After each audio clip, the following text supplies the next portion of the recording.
Want a stylish font for your Instagram name? Here's how to do it. First, open any browser on your phone. Tap on the address bar at the top and go to a free font generator website like Textric.com. In the text box, type the name you want to use on your Instagram profile.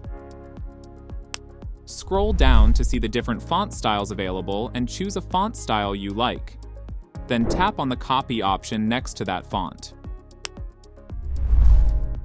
Now open the Instagram app and go to your profile section. Tap Edit Profile. Select the name field. Remove your current name text and paste the copied font text into the name field. Tap Done to save the changes. Tap on Change Name to confirm the new name style. Go back to your profile and your Instagram name will now appear in the new font style. And that's it.